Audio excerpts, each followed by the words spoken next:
Chapter 27. We moved quickly out of the chemo ward. I caught the look of the couple with the kid, and I swore the mother was wiping a tear out of her eye. The little girl waved. Tiffany pulled me to the staircase, as opposed to the elevator. The scramble down several flights of stairs got my heart racing like someone was already chasing us. She threw open the door, and it caught me by surprise that we were in the underground storage beneath the hospital. She ran to the far corner, to where an opening led to the surface, daylight leading the way. As we approached the ramp, a figure slowly walked into our path. We froze. "Going somewhere?" Nella said in a loud voice. Tiffany was stuck in place, obviously surprised by the appearance of Nella. I ran forward, alone, and smiled at Nella. She did not look pleased. "You aren't going to believe or trust me, Nella, so I won't bother to ask. I'm out. No more cage or cell for me. I'm not asking for your protection anymore. We are going to run as far and as fast as we can." Nella just studied my eyes as if looking for something, and then glanced over my shoulder at the tear-streaked woman standing behind me. She took a deep breath and said, "You can't get rid of family so easily, Finn. Of course we will protect you. Just do what you can to protect us as well." I nodded, remembering my carelessness with allowing them to track my cell phone. Reaching in my pocket, I pulled out my phone and gave it to her. "I don't think I need this anymore. Maybe you can lose it for me." She grabbed my phone and smiled. To my surprise, she pulled out a cheap, prepaid flip phone and handed it to me. I didn't even know they made these anymore. She added, "There are a few numbers pre-programmed in there. Use them if you need them. And don't worry about the phone if it gets stolen. We are prepared to protect ourselves." "Thanks, Nella. I hope I won't need it." She grabbed my hand and squeezed, her eyes more sad than angry. Out of my peripheral, I saw Tiffany extend something toward Nella. I looked over. I saw her smartphone. "Take it," Tiffany said flatly. "You can use it however you want. Don't turn it on till you want them to find you, though." She was emotionless and seemingly cold. But let's face it, they were enemies. And maybe still are. Nella slowly grabbed the phone and squinted her eyes at Tiffany. "Thank you."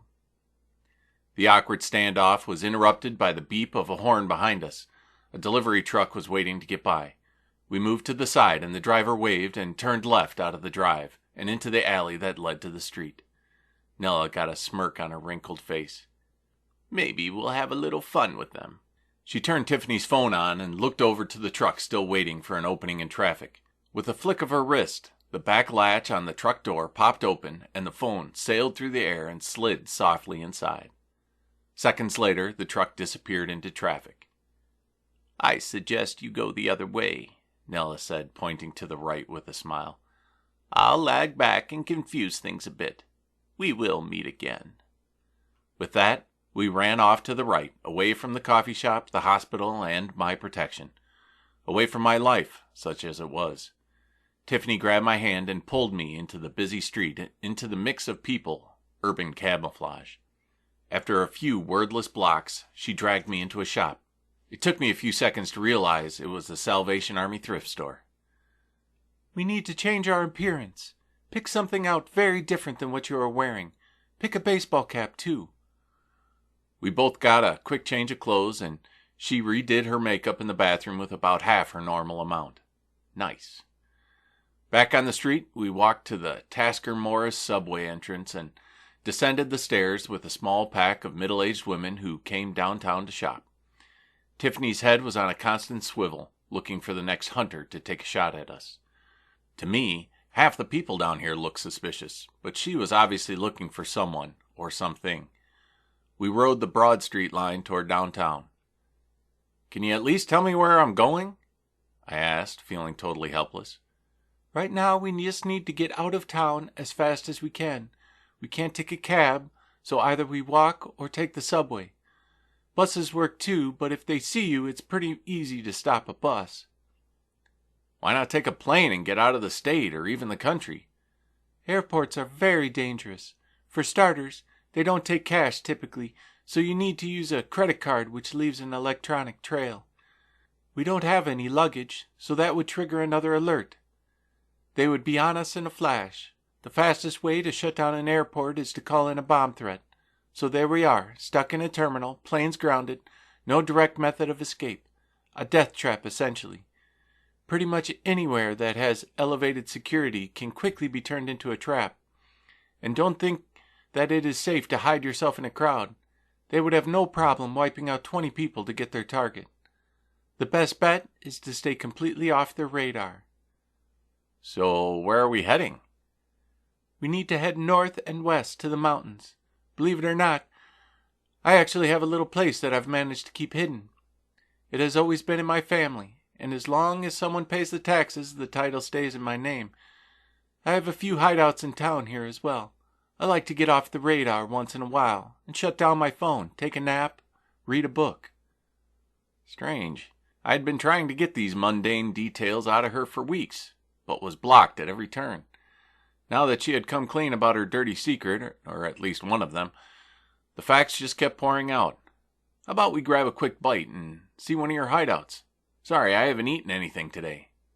She gave me that typical look women give to men when they say something totally inappropriate, like wanting to stop for lunch while on the run from homicidal maniacs. I have a feeling you're not even kidding. We need to keep going till we are out of the city. You won't starve. She looked thoughtfully out the window at the occasional passing underground light and finally spoke again. Maybe we should stop. There are a few things we might need if shit gets crazy. Right. I'm fairly unprepared for crazy. After a few stops, we hopped off and changed trains to the market line heading to Chinatown. The smell told us we were getting close, as did the growling in my stomach, of course. Following closely behind Tiffany, we passed several street vendors and ducked into an alley between some brick buildings. She pulled a dumpster over and climbed on top to reach the ladder for the fire escape. Once we reached the top floor, she pushed open a window and climbed in. It took a few seconds for my eyes to adjust to the light because initially I couldn't make out any details in the room at all. It was after several seconds that I realized the room actually had no details. Except for several trunks and a couch, the room was basically bare. Around the corner, there was a tiny kitchen and a closet-sized bathroom. I love what you done with the place. In a word, homey. Shut up, jerk. I don't live here. I just keep my things here. If I wanted comfort and decadence, I'd go back to my room at the Rittenhouse Hotel. Here, take a look. I went back to the couch where she had opened her trunk. Naturally, I was expecting a few memorable keepsakes, maybe a photo album. No, she had laid out 3 shotguns, 2 pistols, an assortment of throwing knives, and a pager. Huh. Wow, I said, feeling a bit out of place. Yeah, this is some pretty serious firepower, and we'll probably need it. Pretty overwhelming, isn't it? I must have had my mouth hung open, revealing how generally uncomfortable I was with guns. No big deal. I just haven't seen a pager since probably 1993. That might be an antique. She just laughed. It's not a pager, it's a resonator. You push the button on top here, and it emits a frequency that can only be heard by crawl. It's a very unnatural frequency, apparently because they only hear it when one of these devices gets used. It pretty much incapacitates them. Unfortunately, we can't use it continuously because they could track us with it. Like some kind of electronic dog whistle. Sort of, I suppose, except it isn't sound waves that get generated. Someone tried to explain it to me, but it was all way over my head. Something about dimensional interference and dark energy. Sounds spooky, right? I was thinking it was straight out of Star Trek. And how is it that you have one? Do they sell these here in Chinatown? She gave me that "you idiot" look again. I don't have any idea who made them. Only that most every hunter carries one because they often use crawl to do their dirty work. I got this off a dead hunter about 20 years ago. Here we go again with that age problem, since she looked to be about 28. Can you explain something for me? She nodded and continued wiping down one of the shotguns. You said something about being almost 100 years old before. Care to explain? She sighed and shook her head. I said nothing in reply and just stared down at her. After a full minute of uncomfortable silence, she finally relented. I was born in Manhattan in 1922. Both of my parents were immigrants from Poland, Jews that were trying to rebuild a life after World War I. Like most everyone, we had nothing, and depression hit us hard, and I had to work to help support my family. Fast forward a few years, and I got married. She got quiet for a moment. And had a son. Life was tough but good, till the war started. Predictably, my husband was drafted into the army and was killed in 1945. I was desperate, with no food, no money. When my boy got sick with pneumonia, I pleaded in tears at the hospital to help him, but they were too busy with the polio outbreaks plaguing the city and did nothing but give me some penicillin, which was the wonder drug at the time. When he didn't improve, I brought him back and was flat out rejected because I had no money. While I was in tears, a man approached me and made me an offer. He would cure my son if I agreed to work for him. I didn't know who he was, but I agreed. Little did I know what I was agreeing to. Was that Anon? She nodded. He looked exactly the same back then, maybe even the same suit. My son got better and grew to be a magnificent man. With all the money I was making doing research for Anon, I bought a house and sent my boy to the best school in town. He even went to college. She looked down at her hands and was silent for several seconds.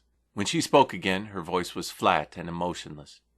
Before he graduated, he was drafted into the army and died in Vietnam. So there I was, alone, with nothing but piles of money and my youthful appearance. After I tried to kill myself, Anon told me the truth. He explained why I never seemed to age, and that is when I learned the extent of the offer to which I agreed. Another tear was threatening to leave her eye, so I spoke up. So instead of losing the only thing you had left of your son and husband, their memory, you chose to continue working for Anon and avoid restarting at all costs. She just nodded. It made sense. Anon was very clever and effective at recruiting the lowly and desperate of society. Not only were they in the most need of help, but they were also most eager to improve their lives and the lives of their loved ones. What was his name? I asked her. She looked up at me quizzically. The name of your son? She smiled. Leonek. It means brave as a lion in Polish. We called him Leon. That tear finally broke free and slid down her face. I haven't said his name in a long time. I sat beside her on the floor and pushed the guns aside to give her a hug. There was a great deal more to her magnificent story, and I intended to hear as much of it as I could, if only my stomach would stop growling.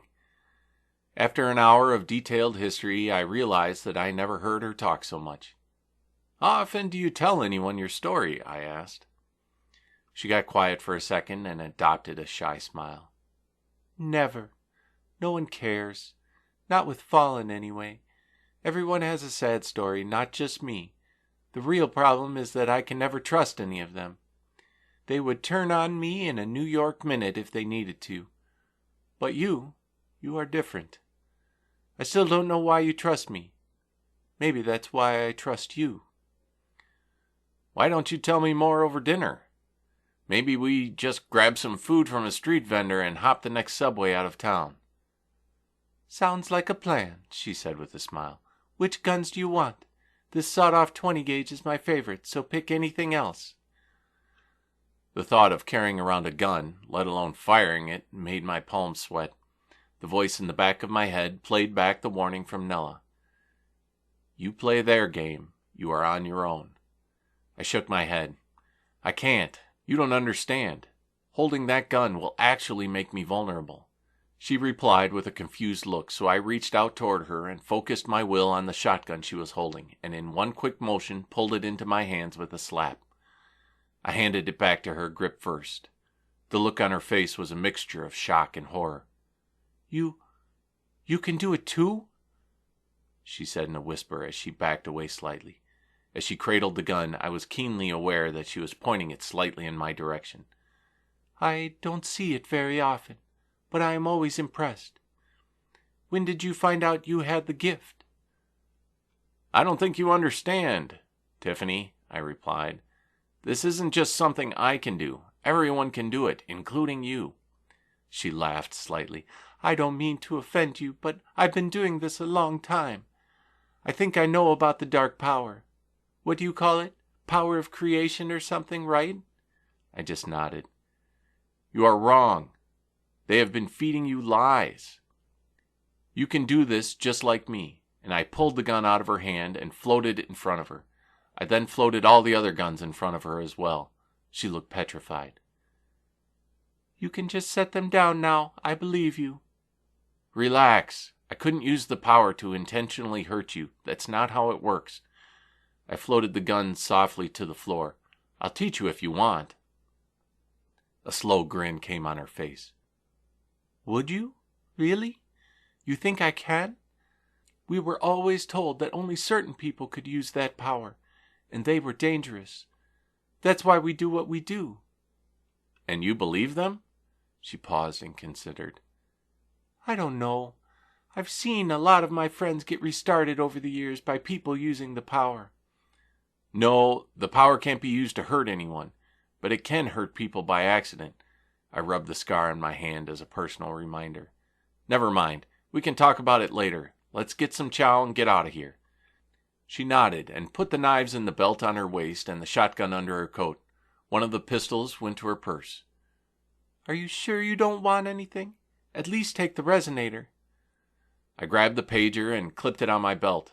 The thought crossed my mind that I could be mistaken for a hipster. All I needed was a scarf and a typewriter. We climbed back out the fire escape, the way we came in, and walked casually to the street. A half block down was a round man selling brats and Italian sausages from a cart. My hands were shaking with excitement. That man might get a hug. I ordered 2 brats and looked at Tiffany impatiently for her order. She was caught in an irritating silence as she eyed the man preparing the brats. With one hand on top of the cart, the fat guy leaned down to get more condiments out of the storage underneath. There was a flurry of movements, and he let out a blood-curdling yell. Tiffany had knocked me aside and drove a knife deep into the man's hand, pinning it to the top cutting board of the cart. Everything happened so fast that I didn't have time to react. The scream, the raw shock of the knife sticking straight up through the pudgy hand, blood beginning to pool. "Shut your mouth or the next one goes through your jugular," Tiffany hissed, getting close to his face. She had another knife out close to his throat. Some of the passers-by were taking notice, so I grabbed his towel and tossed it over his hand with the knife. Tiffany continued. "Get your hand out of that drawer. Finn, get whatever he was reaching for." Like the obedient and slightly freaked out puppy that I was, I ran around the cart and saw the open drawer. A gun was in plain sight. I closed the drawer. "How did you know?" Tiffany was saying something to the man. The fear in his face was clear. She turned to me. "He has never been in this spot before, ever. And this is Chinatown. No one sells brats from a cart in Chinatown. He was casing us. Probably knew about my safe house." She was suddenly lost in thought, pondering how much more they knew. "We need to get going. Get his phone." I found his phone in his jacket pocket, and we took off to the subway. Tiffany's head was on a swivel, searching the walking crowd. She grabbed the phone out of my hand and pulled up the call history. "Watch the crowd for someone answering," she said as our pace picked up. As far as I could tell, no one was following us. She stopped dead in her tracks. "It's a woman. Sounded young." "There," I said a bit too loud as an Asian woman across the street looked up from her phone and locked on us. She was standing directly in the subway entrance. Tiffany slid her hand into her coat, obviously clutching her gun. This shit was really happening. The 3 of us seemed to be frozen, looking at each other, waiting for the other to make a move. A bus moved slowly between us, and I grabbed Tiffany and paralleled the bus, blocking our view. It turned the corner, and we sprinted to keep up with it. 2 quick cracks rang out, and I heard a bullet ricochet off a parked car. Tiffany spun and returned fire, making a few pedestrians scream and dive for cover. The Asian hunter fired again, and I felt the instinctive training kick in. The crack of the gun, the world shifting to blue, the slow trails of bullets through the air. I pushed against the bullets and easily stopped them several feet in front of Tiffany. Several more shots rang out, and those bullets joined the others hanging midair. From behind me, Tiffany returned fire again, and I saw the hunter pitch back and fall. A sick feeling settled in my stomach. The world shifted from blue back to normal, and the bullets fell to the ground with a clatter. I felt frozen as the figure of the woman hunter laid lifeless on the ground just 30 yards away. A sharp yank on my arm pulled me back to reality. "Snap out of it, dumbass! Reinforcements are seconds away," Tiffany yelled as we ran down an alley. "We will have to run to the next subway stop. Hopefully they don't have them all covered yet." The numbness switched to a tiny wave of nausea as the image of Nella blowing the head off of a man came back to the forefront of my mind. Good thing my stomach was completely empty. "Slow down for a second," I pleaded. She looked back at me like I was the crazy one. With her hands on her hips, she shook her head in disgust. "You're pressing your luck, you know. They will be on us any second." I had my hands on my knees and my eyes closed, trying to slow my breathing. She softened her tone. "First time?" "First time what?" "First time you've seen someone get killed?" I shook my head. "No, a few days ago I saw some of your compatriots, or ex-compatriots, get whacked. I can't seem to get it out of my head." "Oh, that makes sense. I've got bad news for you. You never get to forget. That image, their face, expression, and last moment will stick with you forever." I was afraid of that. "I can tell you from experience that it gets easier to pull the trigger, but each face and memory will stick with you forever. That's why I became a seeker. I don't want to carry that baggage around for eternity. We'll have to talk about it later, though, because we are about to get into a pile of trouble ourselves." I nodded in agreement and followed her at top speed down the alley to the next street. This side street was much less crowded, and we had no chance of blending in to get lost in the crowd. "Do you know where the next subway is? My knowledge of Chinatown is extremely limited." "Our best bet is to hit the Spring Garden entrance and then backtrack to Broad Street line to get out of town," she said as our sprint shifted into a fast walk. No one sprints unless being chased. "It's not that far, maybe half a mile." "Should we chance a ride?" I asked as a taxi rolled towards us. Her hand instantly moved inside her coat again. I guess that's my answer. The taxi rolled past us, and we both breathed again as our presence failed to provoke a response that would have resulted in Tiffany putting a few rounds into his skull. We continued walking, and I opened my mouth to say something when Tiffany raised her free hand to silence me, her other hand still clutching the gun in her belt. The faintest sound of a car door opening behind us prompted Tiffany to spin, drop, and shoot all in one motion. The cab driver, out of his car with a gun drawn, caught one shot in the thigh and fell back into the driver's seat, out of view. Tiffany slowly moved to the car, gun trained on the front seat. 2 shots rang out of the window as the driver blindly fired in our direction. The shots were far off target, but I stopped them anyway. Tiffany smiled at me and turned and fired 3 times, taking out the side view and rear view mirrors. Then she snuck up to the passenger side of the car, and in one motion popped up and put 2 more bullets into the figure laying down on the seat. "Was that necessary?" I asked as she jogged back to me on the sidewalk. She raised an eyebrow as if wondering if I was really serious. "Yes, it was. Like it or not, we are in a battle for our lives, a battle that we are going to lose. Let's just not make it too easy for them, shall we?" I knew deep inside that I would have probably been dead by now if Tiffany hadn't done what she did. I nodded in response. Tiffany smiled confidently at me, and I realized that killing, or restarting, was fairly easy for her, like she had a good deal of experience with it. "Listen, Finn, you should know that there is very little chance of us getting out of this alive, but with your ability to protect us, I can pump them full of lead. We make a pretty kick-ass team." I shook my head. "No, Tiffany, you don't understand. The power won't work that way. I won't be able to stop bullets if I know that will get the hunters killed. The power won't work when attached to an evil act." "I just saw you do it. Don't tell me you suddenly can't stop any more bullets just because I'm doing the dirty work that is keeping us alive. If you know of another way to keep us from getting shot, let me know." "You don't understand," I interrupted, her raising my voice. "The power cannot be used when connected to an evil act. I can't stop bullets if that will result in someone getting shot. I was able to stop those because I had no idea that you were about to put a bullet between his eyes." She just shook her head and started walking back in the direction of the subway. "Fine. I will only shoot at them as a deterrent, not to injure or kill anyone, okay? Will that let your powers still function properly?" I nodded. "I think so. Remember, I'm fairly new at this."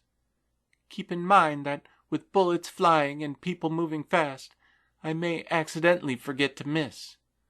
I smiled as we broke into a run. Well, accidents do happen after all.